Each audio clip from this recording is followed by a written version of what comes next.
Hello everyone. Today we are going to start a new chapter. This is the chapter from the book class 8th Honey Dew. Okay.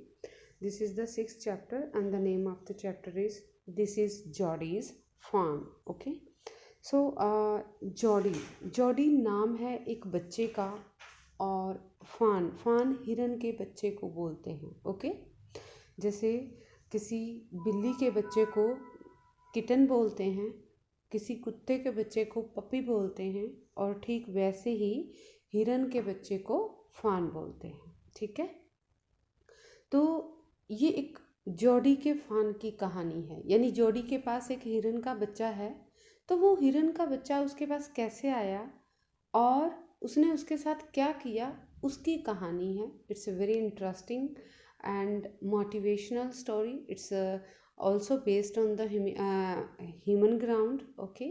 So इंसानियत का पता चलता है इस कहानी में हमें, और कुछ ऐसी परसेप्शंस मतलब अवधारणाएं, कुछ मान्यताएं जो बहुत सदियों से चली आ रही हों. तो let's start the chapter now. Often, instead of rushing to the doctor to treat a small cut or burn, we find quick and effective cures using things available at home. Okay? क्या है कि अक्सर जब भी कोई चोट लग जाती है या कोई हाथ पैर या कोई भी बॉडी पार्ट जल जाता है, तो हम फटाफट डॉक्टर के पास भागने की बजाय क्या करते हैं, घर में ही जो चीज़ें अवेलेबल होती हैं उनसे उनका इलाज करने की कोशिश करते हैं. मान लो हाथ जल गया तो फटाफट हम टूथपेस्ट वगैरह या फिर मेहंदी लगाने की कोशिश करते हैं, क्योंकि उससे ठंडक मिलती है. बर्फ़ लगाते हैं, ठंडे पानी में हाथ डालते हैं ताकि इंस्टेंट उसका इलाज हो सके. कट हो गया तो बर्फ़ लगाते हैं ताकि खून रुक सके, या फिर ऊपर पट्टी वगैरह कुछ करने की कोशिश करते हैं. तो इस तरीके से हम घर में अवेलेबल जो इलाज हैं, जो कि जिसे आप फर्स्ट एड कह सकते हैं, इंस्टेंट डॉक्टर के पास जाने से पहले हम कर सकते हैं.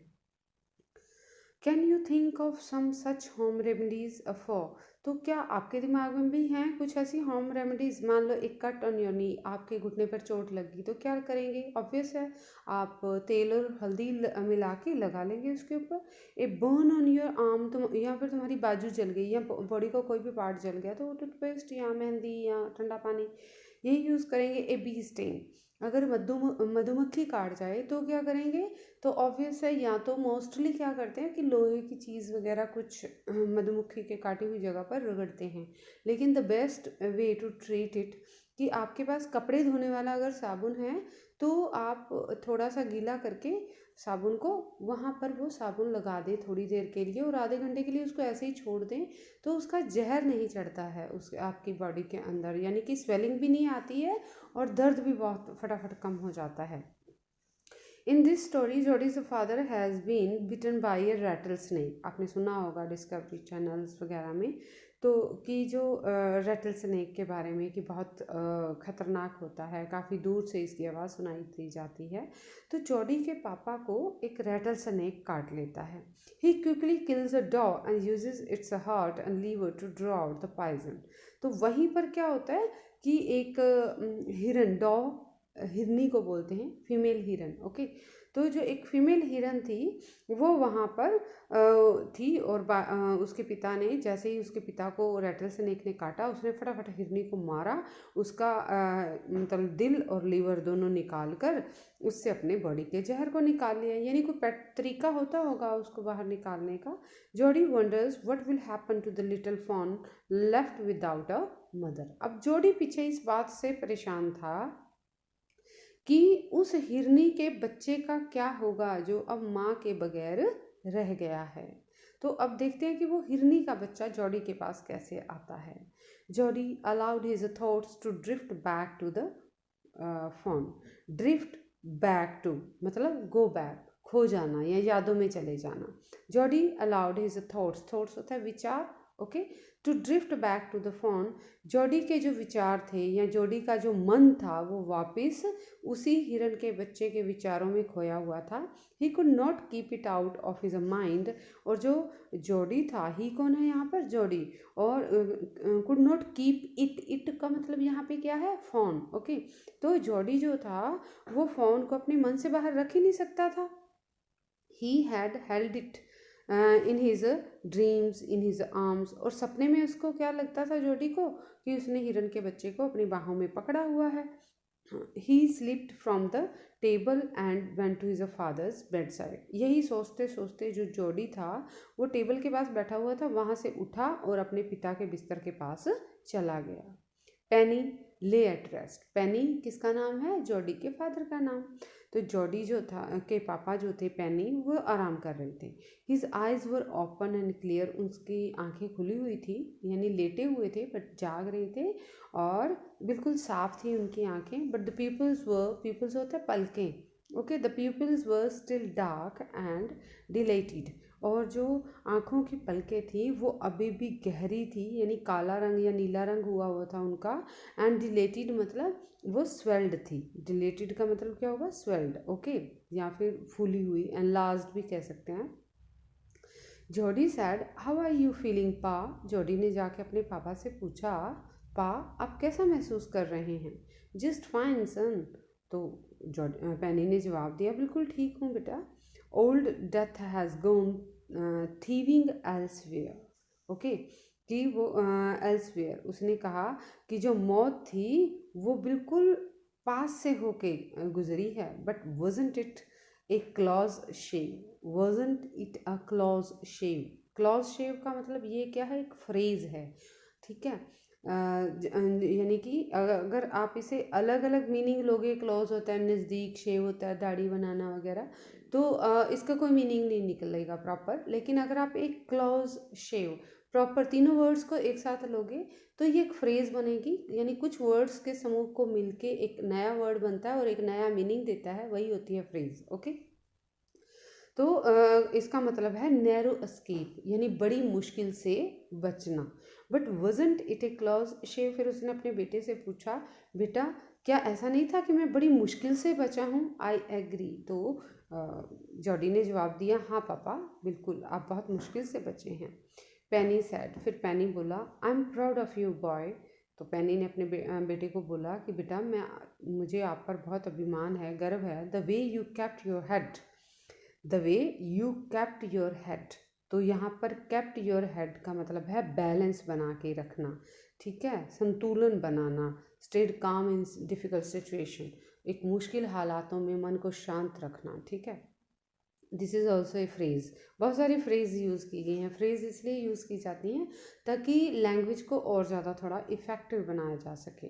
The way you kept your head, जिस तरीके से तुमने अपना बैलेंस बना के रखा, यानी अपने मन को शांत रखा उस वक्त, and did what was needed, और जो मैं तुम्हें कहता रहा और जो उस वक्त ज़रूरी था तुमने वही किया, ठीक है। पा, यस सन, पा डू यू रिकलेक्ट द डॉ एंड द फोन, फिर उसके बेटे ने पूछा, बेटे ने यानी कि जॉडी ने कहा पापा, तो पापा ने कहा हाँ बेटा। तो फिर पापा जॉडी ने कहा, पापा आपको वो हिरन का बच्चा याद है, वो फ़ोन, रिकलेक्ट का मतलब है रिमेंबर, ठीक है। I can never forget them, तो उसके पापा ने कहा मैं उसे कभी नहीं भूल सकता। The poor dog saved me, उसी बेचारी हिरनी ने तो मेरी जान बचाई है। दैट्स सर्टेन, ये तो पक्की बात है कि उसी की वजह से बचा हूँ मैं। पा, द फोन में बी आउट देयर येट, लेकिन पापा वो हिरन का बच्चा अभी भी वहीं कहीं होगा। इट माइट बी हंग्री, वो भूखा होगा, एंड वेरी स्केयर्ड, स्केयर्ड मतलब अफ्रेड, डरा हुआ, हो सकता है वो काफ़ी डरा हुआ भी हो। आई सपोज सो, तो उसके पापा ने कहा हाँ बेटा मुझे लगता है कि ऐसा ही है। Pa, I am a big boy now, कि पापा अब मैं एक बड़ा लड़का हो गया हूँ, and do not need to drink milk, और मुझे अब दूध पीने की ज़रूरत नहीं है। Why don't I go and see if I can find the fawn, क्यों ना पापा मैं वहाँ जाऊँ, उसी जगह पर जहाँ पर आपको रेटल स्नेक ने काटा था, क्यों ना पापा मैं वहाँ जाऊँ और उस हिरन के बच्चे का पता करूँ, एंड ब्रिंग इट हियर, और उसे ढूंढ कर यहाँ ले आऊँ। तो यहाँ पीछे क्वेश्चन मार्क है कि क्या मैं उसे यहाँ ले आऊँ, एंड रेज इट, और उसे पालूँ।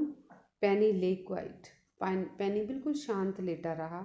Staring at the ceiling, ceiling होता है छत और स्टेयरिंग होता है घूर के देखना, और वो छत की तरफ घूर घूर के देखता रहा।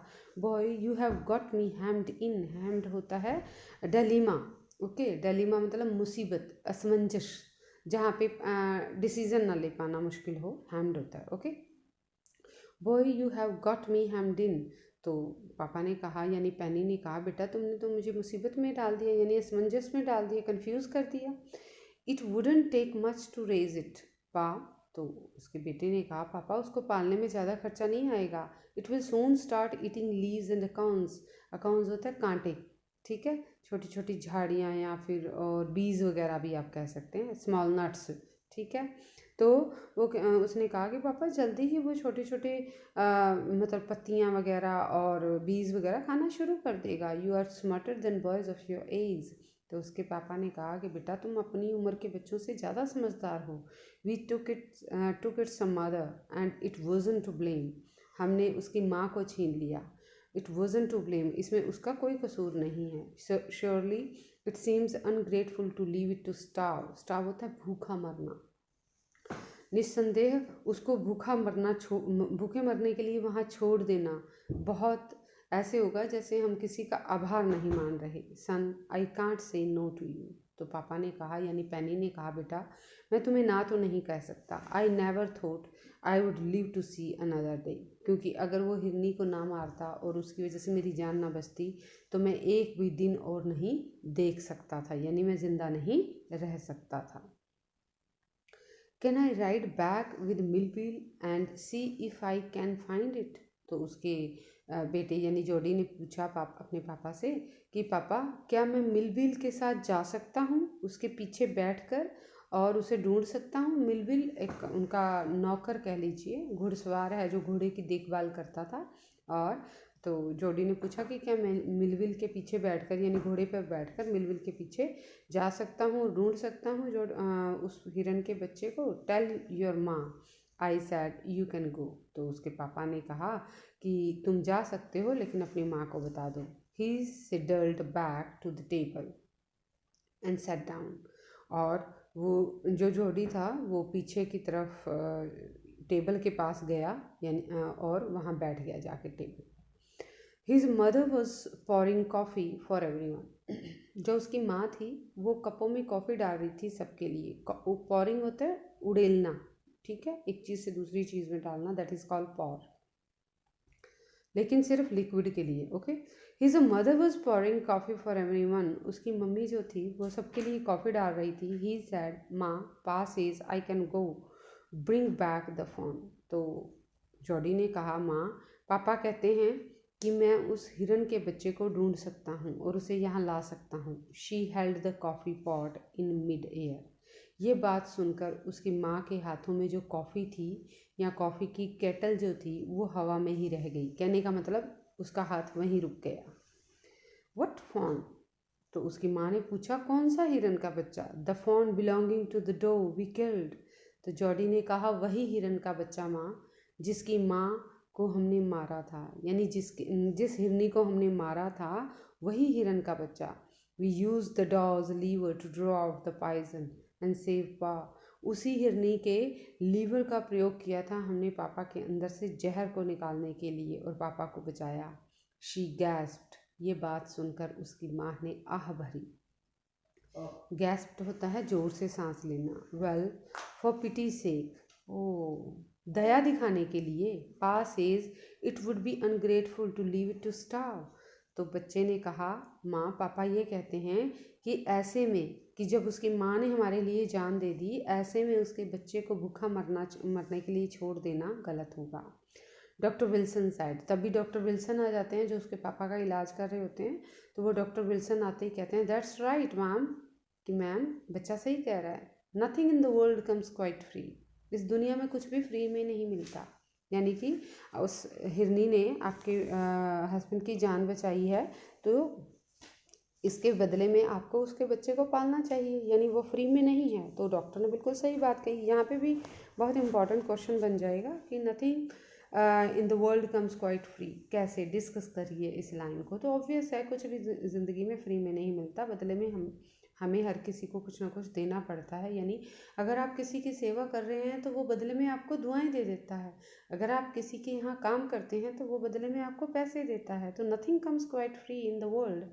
The boy is right and his daddy is right. तो डॉक्टर ने कहा ये बच्चा और उसके पापा दोनों ही सही कह रहे हैं। Millville sad he can write back with me, I will help him find it. और मिलविल ने कहा कि जो जॉडी है वो मेरे पीछे बैठकर जा सकता है और मैं मदद करूँगा उसकी ढूंढने में। She said down the pot helplessly. Helplessly मतलब बेबसी से, ना चाहते हुए भी।